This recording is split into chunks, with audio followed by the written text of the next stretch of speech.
Des IA, il y en a beaucoup. Il n'y a pas que ChatGPT, il y a beaucoup de technologies qui existent parfois depuis bien plus longtemps et qui doivent rester des outils d'aide à la prise de décision éclairée si possible. C'est des outils de support pour toute une série de professions, des outils de support aussi pour toute une série d'entreprises et on travaille beaucoup avec nos clients aujourd'hui à voir comment dans leur contexte propre, l'IA peut leur apporter des gains de productivité, des gains en termes d'économie. Et un exemple qui me vient à l'esprit, c'est une société pour laquelle on a développé un modèle prédictif sur le prix d'un matériau de base dont ils ont besoin au quotidien. C'est clair que l'humain prend la décision, mais sur base de recommandations faites par une IA.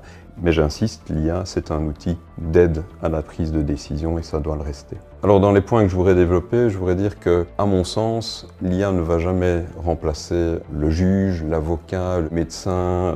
On entend tout et n'importe quoi à ce sujet. Tout au mieux, et ça doit rester le cas, l'IA va devenir un outil d'aide dans leur prise de décision parce que quelque part, l'IA va leur amener une capacité à digérer des montagnes de données, des montagnes de chiffres, de statistiques, de textes de loi. Il y a quelqu'un qui a dit récemment, vous ne devez pas craindre d'être remplacé par une IA, mais vous devez craindre d'être remplacé par quelqu'un qui l'utilise mieux que vous. Et c'est vrai pour les personnes comme pour les entreprises. L'IA générative ne peut en aucune manière devenir la seule source d'information, la seule source de données. Il ne faut pas que ça devienne le Google de demain. Il faut qu'on garde un esprit critique, un esprit d'analyse croisée. Parce que l'IA, elle est, en tout cas les outils ChatGPT et autres, elle est limitée par le contenu qu'elle a pu ingérer et la période de temps durant laquelle elle a ingéré cela. Pour vous donner un exemple, si vous demandez à ChatGPT de vous expliquer la chute de l'Empire ottoman, je voudrais vraiment qu'on me prouve que des auteurs, des écrivains turcs qui ont écrit des articles historiques là-dessus, auront été consultés. Je ne le crois pas. Donc il y a déjà un biais de lecture, c'est que ça va être quelque part une lecture occidentale d'un phénomène.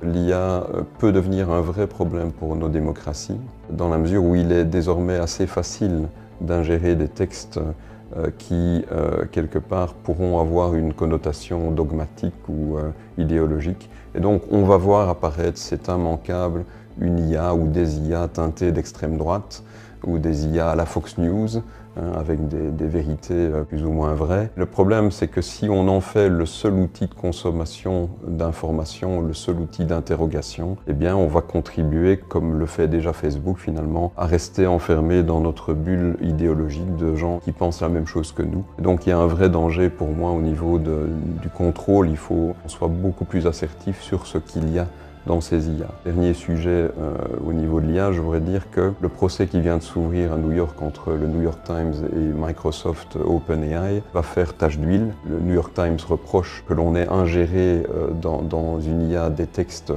dont elle détient les copyrights, mais de manière massive, et ces textes, c'est des textes de qualité. Donc ça va faire tache d'huile, d'autres vont attaquer. Le risque finalement, c'est d'avoir des IA dont le contenu est de moins en moins qualitatif par peur de procès ou de représailles. L'IA est un outil formidable qui peut effectivement amener énormément de gains de productivité, qui peut vous aider à corriger un texte, etc. Mais n'en faites pas votre seule source d'information.